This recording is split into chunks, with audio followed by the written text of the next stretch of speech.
Friends, welcome to my YouTube channel. तो आज हम डिस्कस करेंगे फिज़िक्स का chapter 12 that is simple harmonic motion. तो इस चैप्टर को स्टार्ट करने से पहले हमें कुछ बेसिक डेफिनेशंस ज़रूर आनी चाहिए, जिसमें हमारे पास फर्स्ट आता है that is periodic motion.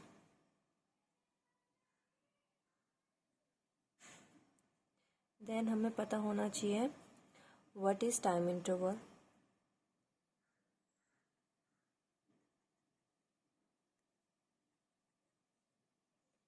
Then हमें पता होना चाहिए what is oscillation.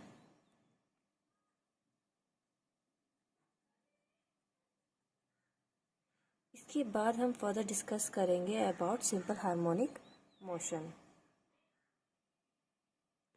So the first one is periodic motion. तो पीरियोडिक मोशन क्या होता है कि हमारी कोई भी अगर बॉडी है, कोई भी पॉइंट है, कोई बॉडी है, वो अगर सेम टाइम पे लाइक 1 सेकेंड के बाद या फिर हर 2 सेकेंड्स के बाद अगर वो अपने आप को रिपीट करती है, that is called periodic motion. और हम इसको हार्मोनिक मोशन भी कहते हैं, इसलिए आप कंफ्यूज मत होना, they both are same things. Now the second term is time interval. Time interval हमारे पास क्या होता है, the time interval after which body repeat itself. That is कि हमारे पास पीरियोडिक मोशन क्या था कि जो बॉडी सेम टाइम इंटरवल्स पे रिपीट करती है, दैट इज़ 1 सेकेंड 2 सेकेंड्स। तो वो कितने टाइम इंटरवल में अपने आप को रिपीट करी, लाइक एग्जाम्पल 1 सेकेंड 2 सेकेंड, तो टाइम इंटरवल हमारा उस मोशन का क्या हुआ 1 सेकेंड। और अगर वो सेम टाइम पे रिपीट करिए that is known as periodic motion. Now the third term is oscillations. If a body moves to and fro on the same path, it is said to perform oscillation. That means कि हमारी कोई भी body है वो एक ही direction में जा रही है या एक ही पाथ पे है। ऐसे नहीं कि वो डिफरेंट पाथ पे जा रही है, नहीं, वो एक सेम पाथ पे जा रही है ऐसे, लेकिन वो एक पॉइंट के ऐसे और ऐसे टू एंड फ्रो, मतलब एक बार इधर एक बार इधर ऐसे मूव कर रही है, that means it is performing oscillation. हम ऐसी मोमेंट को क्या बोलेंगे, oscillation. So now we will discuss about the simple harmonic motion. सिंपल हार्मोनिक मोशन हमारा एक स्पेशल टाइप ऑफ ऑसिलेशन होता है, ये आप याद रखना, क्योंकि ये 1 मार्क क्वेश्चंस में कभी कभार हमसे पूछ लेते हैं। इसमें क्या होता है कि एक पार्टिकल ऑसिलेट करता है स्ट्रेट लाइन में, तो जो उसकी एक्सीलरेशन होती है वो फिक्स्ड पॉइंट के हमेशा टूवर्ड्स रहेगी, और जो उसका मैग्नीट्यूड होगा वो किसके प्रोपोर्शनल होगा, जितना वो बॉडी डिस्प्लेस करेगी फ्रॉम दैट पॉइंट।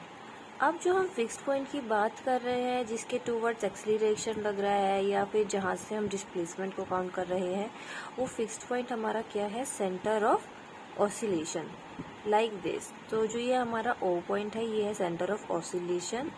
ये यहाँ पर इसने एक्स डिस्टेंस आपका कवर किया है, और जो इसकी एक्सीलरेशन है वो कहाँ लगेगी, टूवर्ड्स द फिक्स्ड पॉइंट।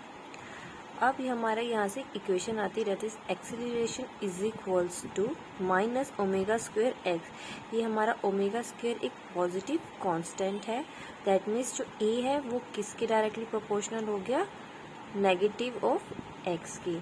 इससे हमें 2 चीज़ों का पता चलता है, that is if X is positive then A will be negative, if X is negative then A will be positive. अब हमारे पास हमने सिंपल हार्मोनिक मोशन समझ लिया, हमें ये भी पता होना चाहिए कि इसका डेली लाइफ में कहाँ यूज़ हो रहा है। तो फॉर एग्ज़ाम्पल हमारा कहाँ कहाँ ये यूज़ होता है, जो हमारा बहुत बेसिक एक एग्जाम्पल है, that is pendulum. Okay, now another one example जो आप लोग हर पार्क में देखते रहते होंगे, वो जो स्विंग होता है जिस पे हम सब एक बार तो झूला झूलते ही हैं डेफिनेटली।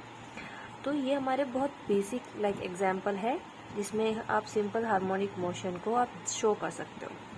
लाइक पेंडुलम, पेंडुलम हमारा क्या होता है, एक स्ट्रिंग पे एक बॉब होता है। ओके, ये इसकी सेंटर ऑफ ऑसिलेशन है, दैट इज इसका एक ये फिक्स्ड पॉइंट है। ओके, देन हम इसे यहाँ पर लेके जाएंगे, यहाँ से हम इसे छोड़ देंगे, देन ये यहाँ जाएगा देन अगेन ये आएगा। ऐसे करते करते करते करते करते ये अगेन अपने फिक्स पॉइंट पर आ जाएगा। That means this is simple harmonic motion. Okay, similarly swing का भी आप इसी से एक एग्जांपल ले सकते हो। हमारा स्विंग यहाँ पर होता है, हम यहाँ पर बैठते हैं, फोर्स लगाते हैं, हम आगे जाते हैं, सेम डिस्टेंस में पीछे आते हैं और रुकते रुकते देन अगेन हम इसी पोजीशन पे चले जाते हैं। तो ये हमारा जो नॉर्मल डेज के अकॉर्डिंग आपको एक एग्जांपल हो गया स्विंग का। और हम जो नॉर्मल एक एग्जांपल दे के रखते हैं pendulum. Now we will discuss about simple harmonic equation by using some equation. Okay, अब हम एक ऐसी कोई बॉडी लेते हैं जिसकी मोशन एक इनर्शियल फ्रेम में हम कंसीडर करके चल रहे हैं। तो हमें पता है उसमें जो उसका एक्सीलरेशन है वो किसके इक्वल होगा, फोर्स बाय मास के इक्वल होगा। जहाँ पर हमने अभी पढ़ा था कि सिंपल हार्मोनिक मोशन में कि जो एक्सीलरेशन होता है वो किसके इक्वल होता है, minus omega square X. Then we will put like this, then F यहीं रह जाएगा, M will come this side, minus M omega square x.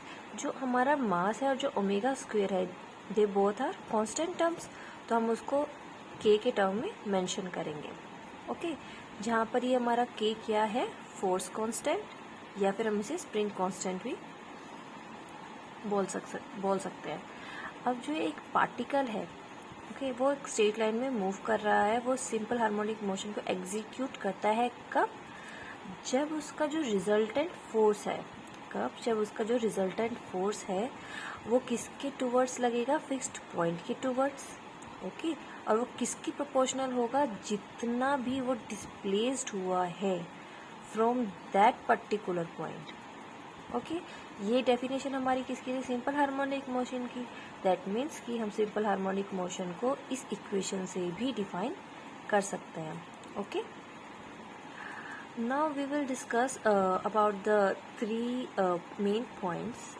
The first one is, जब हम जो सेंटर ऑफ ऑसिलेशन बोलते हैं, ओके, जो सेंटर ऑफ ऑसिलेशन है वहाँ पर हमारी रिजल्टेंट फोर्स क्या होगी, ज़ीरो होगी। रिजल्टेंट फोर्स क्यों ज़ीरो होगी, क्योंकि एक फिक्स्ड पॉइंट है, वहाँ पर बॉडी का कोई मूवमेंट नहीं होगा। ओके, तो वहाँ पर एक इक्विलिब्रियम पोजीशन की बात होगी, मतलब कि दोनों तरफ से सेम फोर्स लग रहा है, तो वो जो भी पॉइंट है वो एक स्टेबल पॉइंट पर होगा, दैट इज इक्विलिब्रियम पोजीशन। इसलिए centre of oscillation is there for equilibrium position. Okay, now the third point is restoring force, a force which takes the particle back towards the equilibrium position। हमने अभी पीछे एक example पढ़ा था pendulum का। Okay, तो उस पेंडुलम में क्या हो रहा था कि जब हमने इस बॉब को यहाँ से छोड़ा था तो धीरे धीरे धीरे धीरे धीरे ऑटोमेटिकली अपनी इस पोजीशन को अटेन कर लेता है। ओके, दैट मीन्स कि वहाँ पर कोई डेफिनेटली कोई फोर्स तो लग रही होगी, अदरवाइज वो नहीं तो ऐसी स्विंग करता रहता। तो वो जो फोर्स वहाँ लग रही है जिसकी वजह से वो अपनी वापस उसी पोजीशन पे, उस फिक्स्ड पॉइंट पे या सेंटर ऑफ ऑसिलेशन या इक्विलिब्रियम पोजीशन, आप कुछ भी बोल सकते हो, उस पोजीशन पे वो आ रहा है, तो वहाँ एक फोर्स लग रही है जिसको हम कह रहे हैं रिस्टोरिंग फोर्स। ठीक है, अब जो ये हमारे पास फोर्स है वो हमारी कौन सी फोर्स है, this one, this is known as restoring force. और हमें इक्वेशन को देख के क्लियरली पता चल रहा है कि एक लीनियर इक्वेशन है। अब जो ये लीनियर रिस्टोरिंग फोर्स है हम इसको ग्राफिकली भी आप शो कर सकते हैं। सी, ये हमने अपना वाई एक्सिस पे एफ लिया है, दैट इज फोर्स, और यहाँ एक्स एक्सिस पे डिस्प्लेसमेंट लिया है, दैट इज एक्स। हमें ये पता है कि जब हमारा फोर्स पॉजिटिव होता है एक्स क्या होता है, नेगेटिव, और जब एक्स पॉजिटिव होता है फोर्स क्या होता है, पॉजिटिव। नेगेटिव मतलब एक दूसरे के अपोजिट रहेंगे, ये पॉजिटिव ये नेगेटिव, ये पॉजिटिव तो ये नेगेटिव। तो हमारे पास ये इक्वेशन होती है, F = माइनस के एक्स। अब कोई भी इस लीनियर लाइन पे कोई भी एक पॉइंट ले लो, फॉर एग्जांपल अगर हम यहाँ लेते हैं तो सी, यहाँ पर हमारा F क्या होता है, पॉजिटिव होता है, ओके, दिस डायरेक्शन। और सी अगर हम यहाँ लेंगे तो हमारा क्या है, नेगेटिव एक्स एक्सिस है। तो अगर हम ऐसे बहुत सारे पॉइंट्स लेंगे तो हमारे पास एक लीनियर लाइन आती है। दैट मीन्स कि जो वो इक्वेशन है वो एक लीनियर रिस्टोरिंग फोर्स है, और ये आप ग्राफिकली भी शो कर सकते हो। आप पेपर पे आपको आता है तो आपको ये ग्राफ भी बनाना ज़रूरी है। Okay, now this is a question. Okay, तो इस क्वेश्चन में हमें रिजल्टेंट फोर्स गिवन है सिंपल हार्मोनिक मोशन का, that is 4 Newton. Okay, that means हमें फोर्स गिवन है दैट इज़ 4 न्यूटन।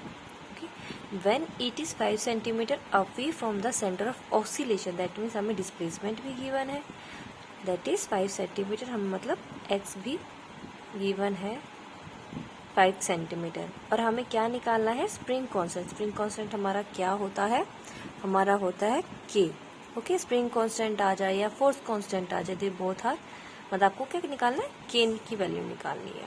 तो हमें पता है कि जो हमारा जो सिंपल हार्मोनिक मोशन होता है उसमें हमारा फोर्स किसके इक्वल होता है, माइनस के इंटू एक्स। तो जो हमारा स्प्रिंग कांस्टेंट है दैट इज के, वो किसके इक्वल हो जाएगा, एफ बाय एक्स, और कांस्टेंट टर्म है तो मोड लग जाएगा। अब इसकी हम लोग वैल्यू पुट कर देंगे। हमारे पास वैल्यू क्या है, 4 न्यूटन अपॉन 5 सेंटीमीटर। हमें मतलब इसकी यूनिट को सेम करना पड़ेगा, सेम सिस्टम में करना पड़ेगा। तो 4 न्यूटन अपॉन में मीटर में करना पड़ेगा, दैट इज़ 10 की पावर -2 मीटर। तो हमारे पास आंसर क्या आ जाएगा, दैट इज़ 80 न्यूटन पर मीटर। बहुत सिंपल क्वेश्चन है लेकिन कभी कभार ये पेपर में आ जाता है। तो हमें इसमें एक चीज़ का ध्यान रखना है कि हमें इसकी यूनिट्स हमेशा चेक करनी है। ओके।